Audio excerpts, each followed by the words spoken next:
राठौर साहब, नेटो की तरफ से कल जिस तरह के स्टेटमेंट आए उससे एक बात तो साफ है, नेटो दुनिया को यह बताने की कोशिश कर रहा है कि देखिए ये जंग जो है ये एक तरीके से लोकतंत्र और तानाशाही के बीच भी एक जंग है। बार बार रूस का जिक्र किया जा रहा है, चीन का जिक्र किया जा रहा है, नॉर्थ कोरिया जैसे देशों का जिक्र करके यह बताने की कोशिश की जा रही है कि अगर रूस को सबक नहीं सिखाया गया तो ऑटोक्रेसी जो है वो एक तरह से जीत जाएगी और डेमोक्रेसी की हार होगी। इसका कुछ असर आने वाले वक्त में पड़ता हुआ आप देखते हैं क्या?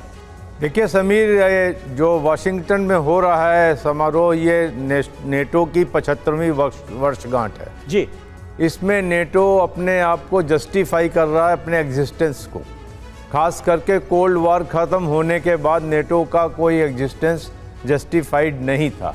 यहाँ पर नेटो की वजह से ये पूरी लड़ाई चल रही है। इसको आप कितने भी अच्छे शब्दों में, अल्फाज में पिरो करके बताएं दुनिया को, लेकिन फैक्ट ये रहता है कि यूक्रेन तबाह हो गया है और यूक्रेन तबाह हो रहा है।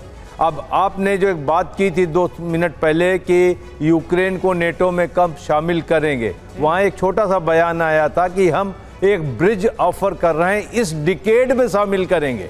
इस डिकेड में शामिल करने का मतलब साफ है कि यूक्रेन की लड़ाई के दौरान नहीं शामिल करेंगे, क्योंकि हमें उतरना पड़ेगा। अब आती है बात कि नेटो का भविष्य क्या है।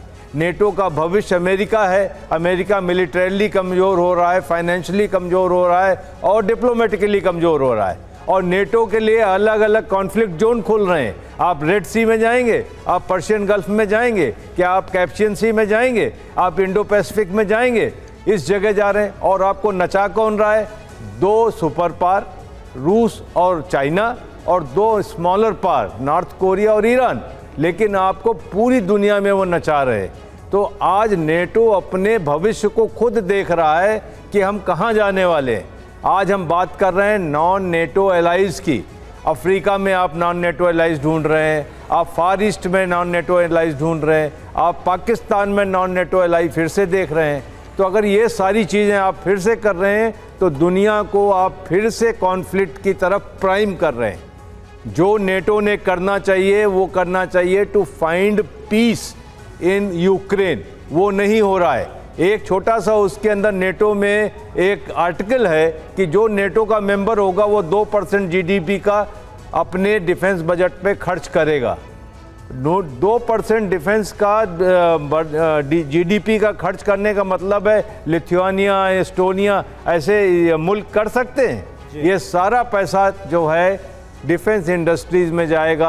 आपके अमेरिका है, इटली है, फ्रांस है, इंग्लैंड है, जर्मनी है, इनके पास जाएगा। बिल्कुल। तो नेटो का आज औचित्य नहीं है। अगर नेटो कम नहीं होगा, कहीं ना कहीं सर, अगर इस पूरे वॉर में नेटो मूक दर्शक ही बना रहा तो अपने आप में उसके होने पर भी प्रश्न उठेंगे ही, क्योंकि अब तक तो नेटो की एंट्री नहीं हुई है और चूंकि एक बड़े युद्ध की आशंका हमेशा बनी हुई, तो नेटो भी घबरा रहा है कि आने वाले समय में पता नहीं क्या हो जाए। हम लौटेंगे आपके पास। और देखिए, सुमी में रूस का बड़ा हमला हुआ है, यूक्रेन के सैन्य काफिले पर अटैक किया गया है। इस्कंदर मिसाइल से यूक्रेनी सेना पर यह हमला हुआ है। क्लस्टर म्यूनिशन से यूक्रेनी व्हीकल को निशाना बनाया गया है। यह तस्वीरें देखिए अटैक की।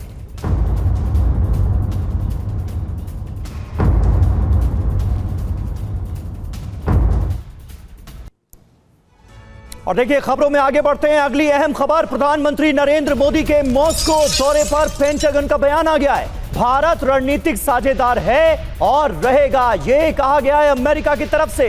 भारत के साथ मजबूत संवाद जारी रहेगा। भारत के रूस के साथ लंबे समय से रिश्ते रहे हैं। पेंटागन की तरफ से यह बयान आया है प्रधानमंत्री नरेंद्र मोदी के रूस दौरे के बाद।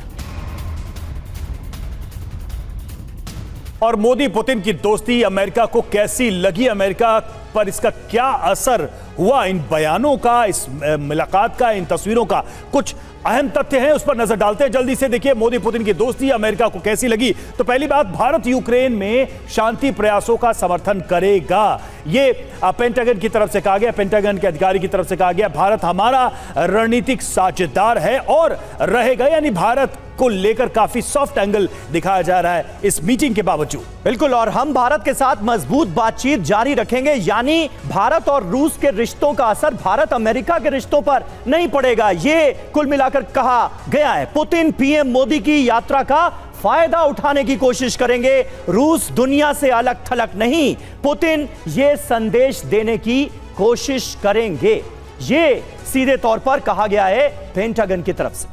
और इससे पहले कल पीएम मोदी ने भी मॉस्को में यूक्रेन युद्ध पर बयान दिया। पुतिन के साथ मुलाकात में उन्होंने कहा कि हम विश्व में शांति चाहते हैं। सुनिए। एक्सेलेंसी, युद्ध हो, संघर्ष हो, आतंकवादी हमले हो, मानवता में विश्वास करने वाला हर व्यक्ति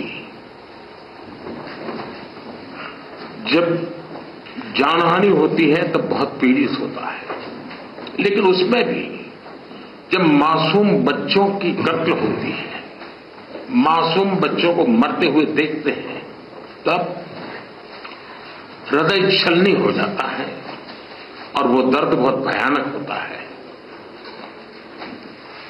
और इस विषय में भी आपसे विस्तार से चर्चा हुई। एक्सेलेंसी, एक मित्र के नाते मैंने हमेशा कहा है कि हमारी भावी पीढ़ी के उज्जवल भविष्य के लिए शांति सर्वाधिक आवश्यक है, लेकिन मैं ये भी जानता हूं कि युद्ध के मैदान में समाधान संभव नहीं होते। बम, बंदूक और गोलियों के बीच समाधान और शांति वार्ताएं सफल नहीं होती हैं, और हमने वार्ता के माध्यम से ही शांति के रास्ते अपनाने होंगे।